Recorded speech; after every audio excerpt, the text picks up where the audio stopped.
story you are about to hear is true. The names have been changed to protect the innocent. Fatima Cigarettes, best of all king-size cigarettes, brings you Dragnet.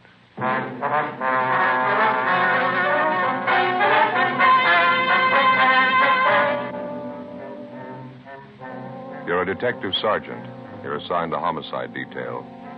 A 64-year-old shopkeeper is found murdered, beaten to death in the back room of his store.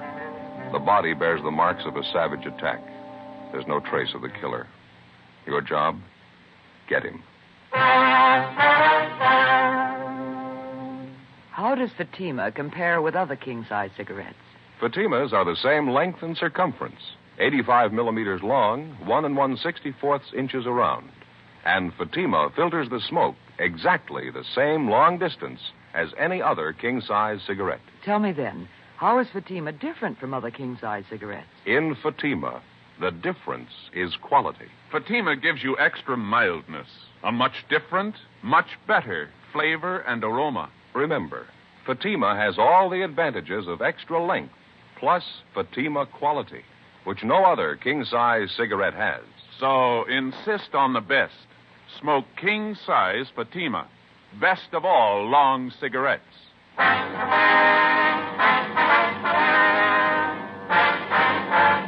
Dragnet, the documented drama of an actual crime. For the next 30 minutes, in cooperation with the Los Angeles Police Department, you will travel step by step on the side of the law through an actual case transcribed from official police files. From beginning to end, from crime to punishment, Dragnet is the story of your police force in action.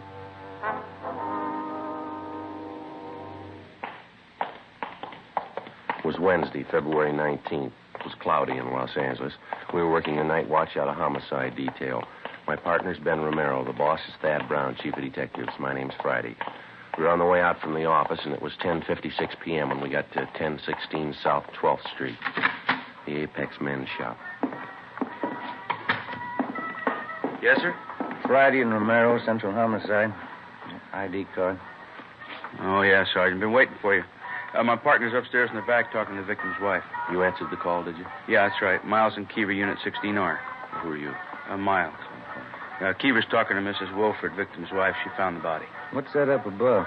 How's that? Music up there somewhere. Sounds like a party. Oh, yeah. Well, that's a dance place. Takes a whole upper floor of the building. Wonderland Dance Hall, I think that's it. Mm-hmm. When was the body found, Miles? Do you know? Well, the wife wasn't very definite about it. She told us she came in the shop here about 10 o'clock tonight. The place was wide open, nobody behind the counter. Said she looked around a while, finally found her husband's body in the storeroom back there. Nothing for a weak stomach. It's pretty brutal. What else do you have to say?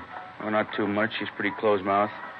Probably the shock of finding her husband like that. I don't know. Do you want to show us where he is, Miles? Yeah, it's straight back this way. Victim's name is Joseph Wilford. Owner of the store, ran it himself. Wife says he's had the business here for 23 years. It's a typical men's shop. You can see that. Mm-hmm. It's around the left. In here. Okay. Go ahead. He used this for his storeroom, I guess. Uh-huh. Well, that's it. As far as we know, the body hasn't been touched. Yeah. Sure took a terrible beating. An elderly man, huh? My wife said he was 64 last birthday. She couldn't think of any enemies he has. Anybody want to do this? Where'd he keep his cash? Did she tell you that? No, cash register, I guess. Can't be sure till Leighton Prince gets here. Yeah. Did you call the crime lab yet? I'm waiting for you fellas. You want to call him now? Would you mind? Oh, sure, sorry. Say, you might as well call the coroner while you're at it. Tell him there's no big rush. Yeah, right. Take a look around here, Joe. Looks like a tornado ripped through. Yeah. Chair overturned. Clothes all over the floor. Yeah. Come here, Ben. Mm-hmm. Look at the body. Yeah? His arms tied behind his back. Ordinary clothesline robe. What's that cloth knotted around his neck? I don't know. Looks like it could be a woman's slip, doesn't it? Mm-hmm. Whoever it was, they weren't taking any chances he'd live through it. The wounds on the head here, and the neck, see? Yeah. Looks like he was stamped on by boots, something like that. Maybe a narrow heel. Sure brutal. Doesn't look too much like a robbery motive. Not from the beating he took, anyway. Yeah.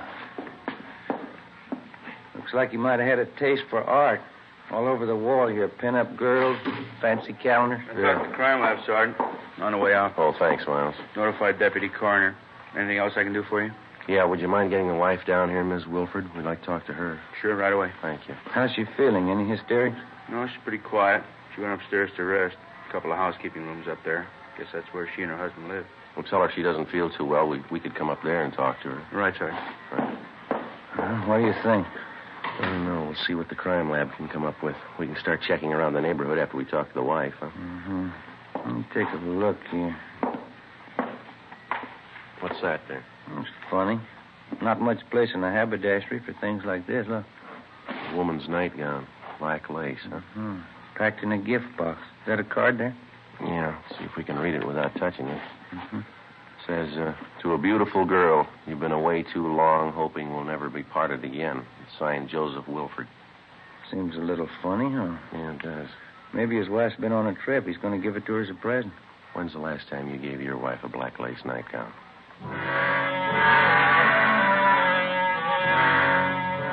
11:05 p.m. The two officers who'd answered the call, Miles and Keever, brought the victim's wife, Mrs. Agnes Wilford, downstairs, and Ben and I questioned her. She was a small, slight woman, dark hair, dark brown eyes, a sharp nose and chin. She looked to be in her early 50s. She said that both she and her husband had emigrated to America from northern Germany 25 years before. We asked her how her married life with Mr. Wilford had been, but she kept dodging the question. We asked her how she happened to find the body. The body's just as you found it, Mrs. Wilford. You didn't disturb anything? No, I just came back from a friend's and looked, and I saw him, and he was dead. Somebody killed Joseph. And you're pretty sure that your husband wasn't having any trouble with anybody? No enemies? No, he didn't have any enemies not to do this. Yes, ma'am. You lived upstairs in the back of the store with Mr. Wilford. Is that right, ma'am? And for a long time, yes, we lived upstairs in the rooms. It was nice. Saved money for rent. Well, do you have any idea at all why your husband's dead? Why somebody'd want to kill him? There was money in the store. They'd kill for that. You're policemen. People kill for money, you know that. Well, do you know where Mr. Wilford kept his money, ma'am? There was a wooden drawer on the table in the back room. He would keep the money there. But I looked when I came in first. It was empty. Well, was there any money in that drawer tonight? Do you know that? Oh, yes, $300-400 anyway. Joseph always kept it in there. A terrible place up above, the music all the time, the noise. You should make them be quiet. The dance halls have been up there for a year tonight anyway. They should be quiet. Yes, ma'am. About the money Mr. Wilford had in the store. Maybe $1,000. $700-800, maybe that anyway. And then his wristwatch he had on, that's gone too. Well, can you give us a description of the watch, Mrs. Wilford? What make it was, what it looked like? Oh, yes, I can give that to you. It's white gold, expensive. Writing on the back, Agnes to Joseph. One birthday I gave it to him. Have you been away from your husband recently, ma'am? I mean, on a trip or anything like that? No, I haven't been away. Why? Well, we don't mean to upset you at a time like this, but would you know if your husband had any women friends? Miss Wilford? If you have a cigarette, I'd like one. Oh, yes, ma'am. Here you are. Thank you very much. Thank you if you like, miss. Thank you. Do we have to talk about it? I'm afraid so, ma'am. Most of them I know. For 10 years it's been like this. There were many of them. Young women.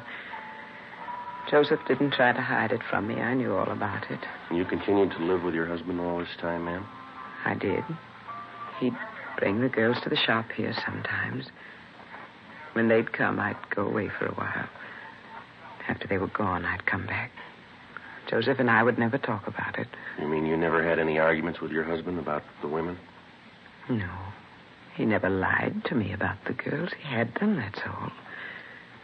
It was something he expected me to understand. Oh, I see. You say you knew several of these women your husband went out with. Could you give us their names, please? Yes, there's an address book upstairs in Joseph's desk. The names are in there. I see. Would you mind showing us that address book now, please? Yes, we can go upstairs. I'll get it for you. There's one question I'd like to ask you, Mrs. Wilford. If you don't mind. Yes? About your husband, ma'am.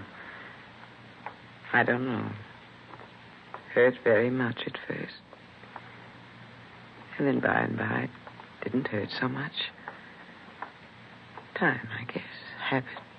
Beg your pardon? A habit. If you want to, you can get used to anything. Yes, ma'am. Even a man who doesn't love you anymore.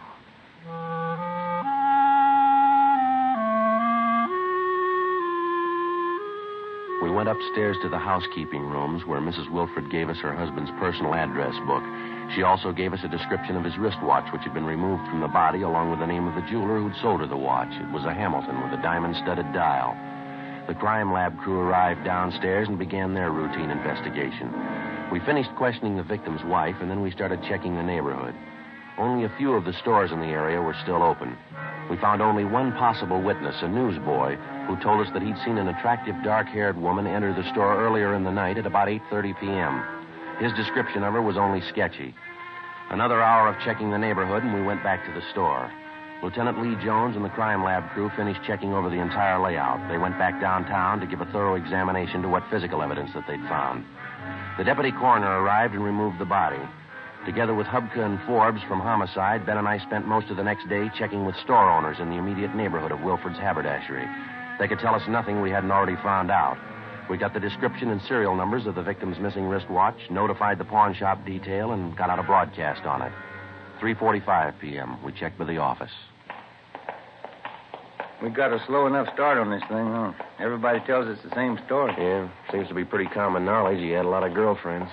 I guess we better start checking out the names in that address book, huh? Yeah. Sure beats all, doesn't it, Joe? What's that? Mrs. Wilford, 10 years, her husband's dating other women right in front of her. It isn't normal. Can't see why she didn't just pack up and leave. It's kind of hard to figure at that. Maybe she was still in love with him. I wonder how Forbes and Hubka made out. I'll check the book, see if we got a call. Okay. See. No? No word from him, huh?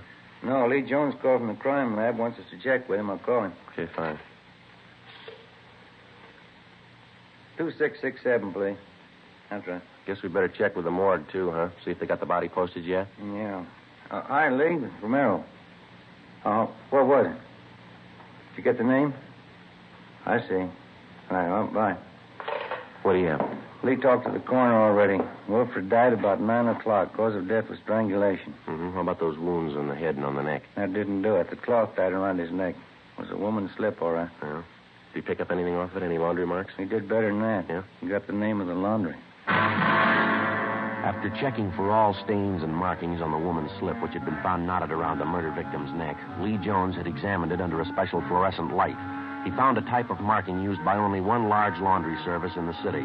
We checked with the managers of the laundry company and found that the slip had been cleaned by them for a Miss Elise Dressler.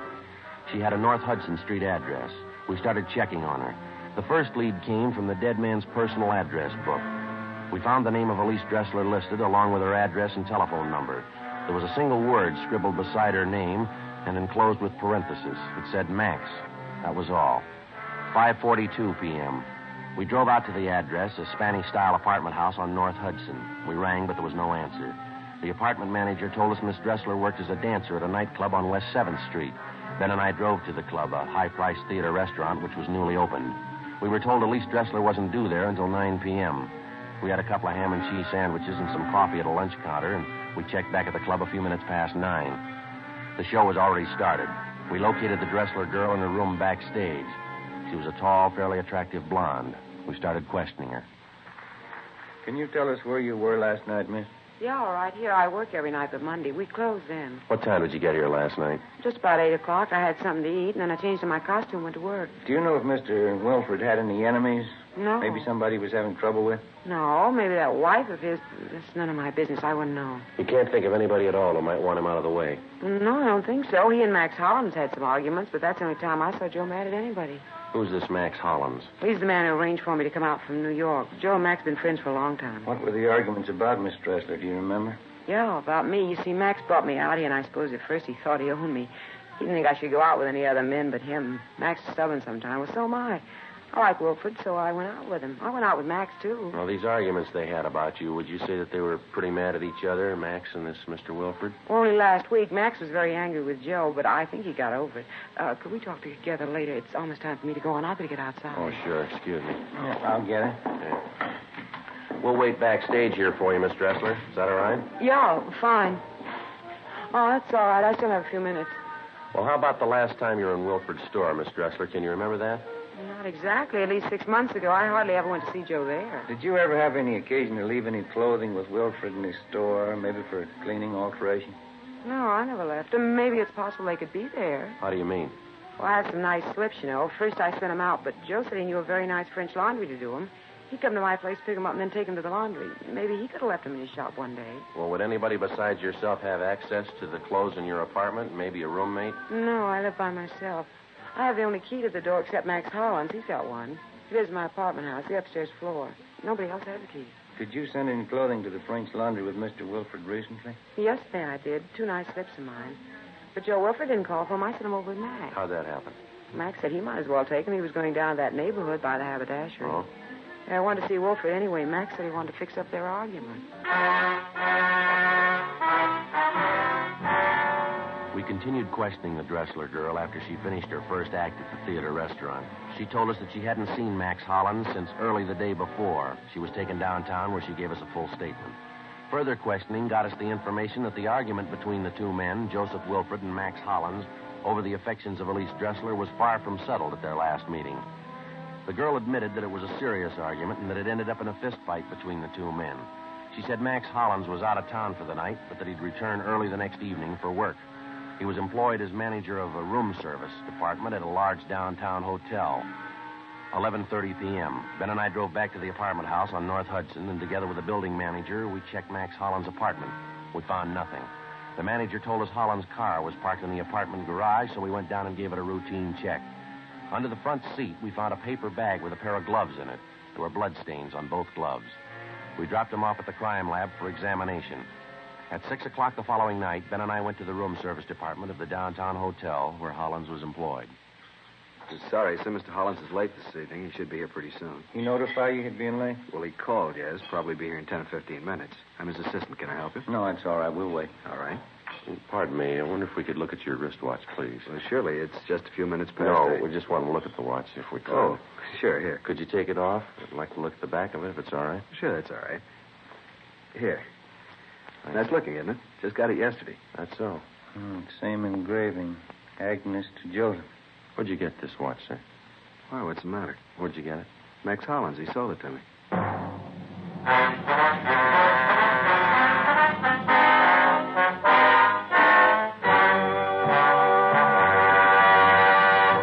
You are listening to Dragnet, actual stories from official police files. Now, listen to an actual Fatima sales report. Proof that in state after state, Fatima sales are going up. Up every day. In the first state listed, Fatima sales up 92%. In the second, Fatima sales up 72%. The next state, Fatima sales up 107%. Another state, Fatima sales up 142%. Still another state, Fatima sales up 154%. And those are just a few. Yes, all across the country, thousands and thousands of king-size cigarette smokers are switching to Fatima. You see, Fatima contains the finest domestic and Turkish tobaccos, superbly blended. Fatima gives you extra mildness, a much different, much better flavor and aroma. You get all the advantages of extra length, plus Fatima quality, which no other king-size cigarette has. Fatima, best of all king-size cigarettes. Definitely the best quality in its class, but the same price as the cigarette you're now smoking. Remember, in Fatima, the difference is quality. Next time, buy Fatima.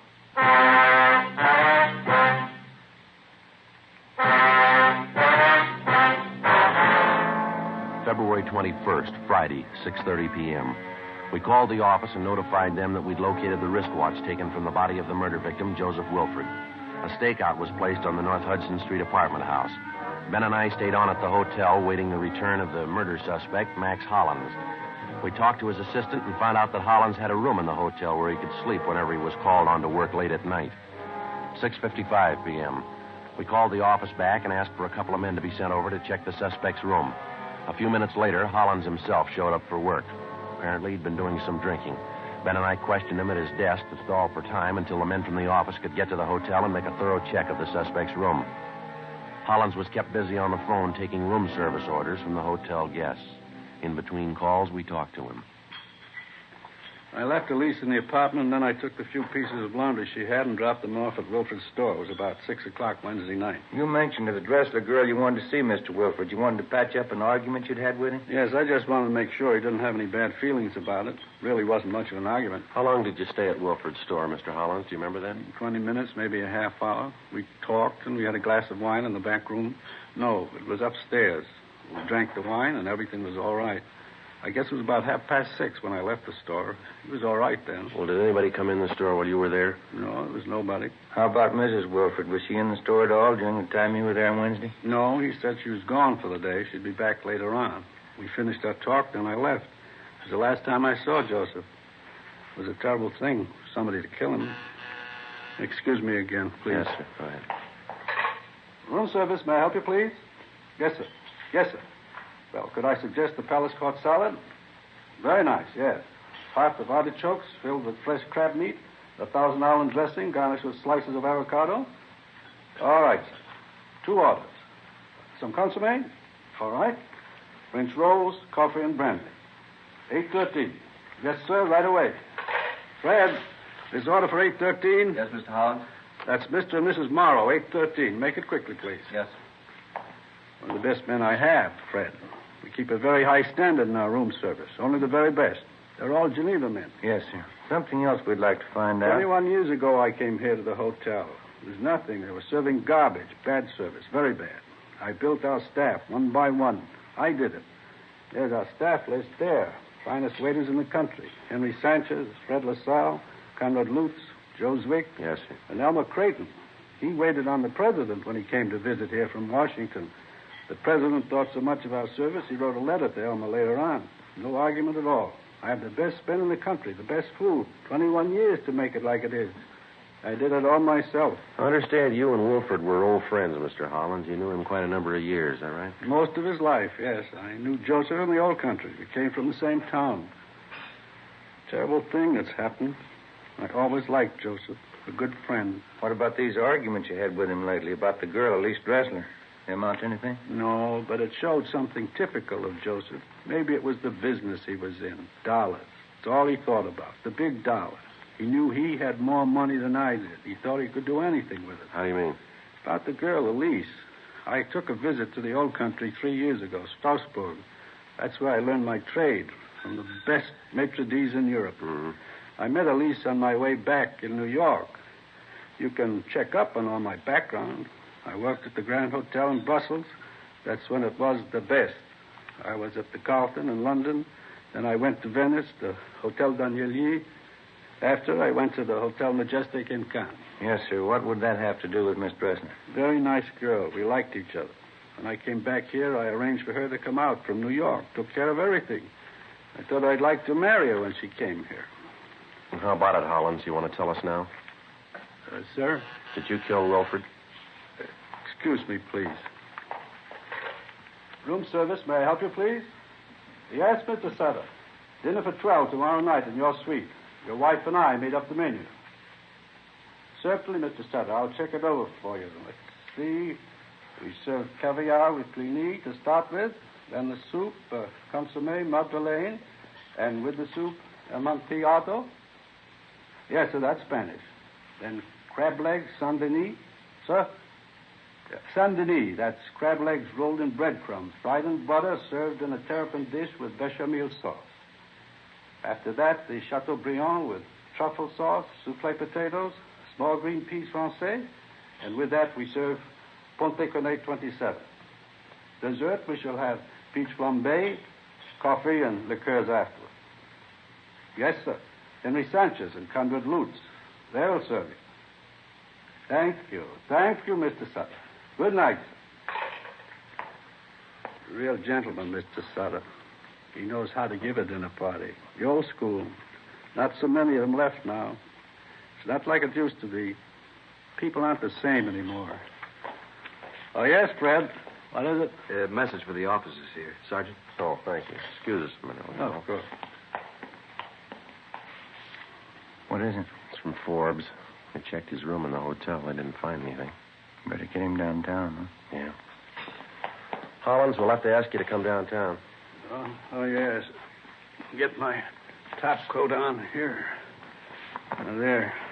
Out this way, Sergeant. All right. You park your car in the hotel garage? No, sir, outside on 10th Street. You go out the side door, then. This way.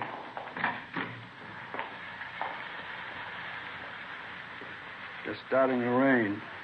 Do you both have your top coats? Yeah. Yes. Well, let's go. We're parked right down this way.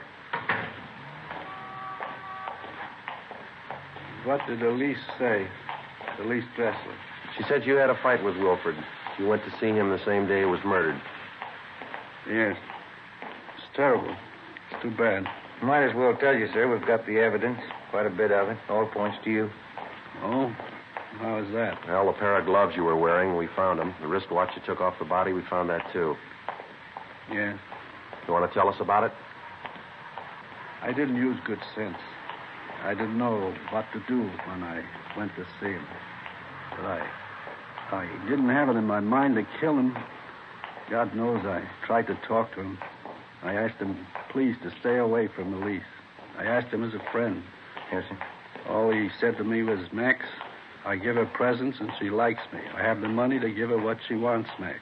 You haven't got the money. That's what he said to me. You had a fight with him then? No, there wasn't any fight. I'm not sorry. I killed him, but I'm not sorry. You want to give us a statement about it downtown? I suppose. I'm not ashamed of it. All right, let's go. Down this way. Any man would have done the same. How could you hear such talk and not kill him? How about the wristwatch you took off of him and the money from the drawer? I wanted to hurt him more, even after he was dead, after I beat him and beat him. I knew it would be the worst way to hurt Joseph, to take his money. Here we are. In the back, Alan. Yeah.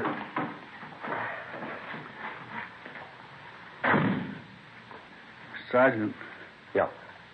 I've told you now. I killed him. Don't you think I had a right to kill him? I wouldn't know. But he was like that. The first time you met Joseph, you would know he was bad. It was better for everybody for him to die. First time you met him, you would know that. I'm sorry, I wouldn't know, mister. What? The only time I met him, he was dead.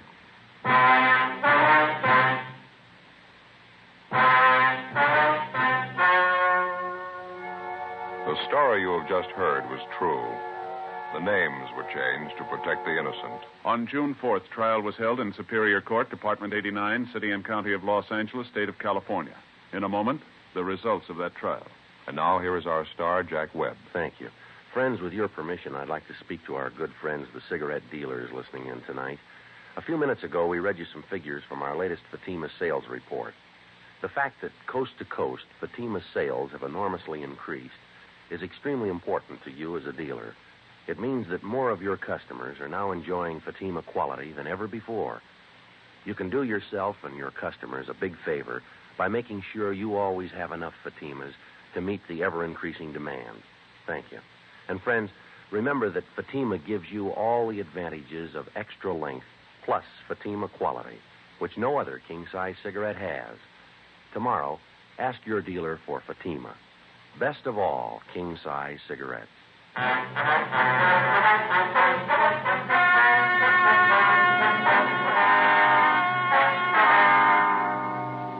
Max Hollins was tried and convicted of murder in the first degree. He was executed in the lethal gas chamber at the state penitentiary, San Quentin, California.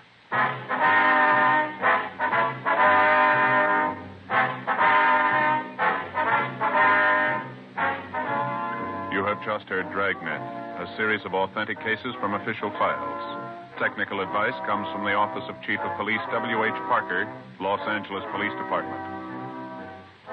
Fatima Cigarettes, best of all king-size cigarettes, has brought you Dragnet, transcribed from Los Angeles.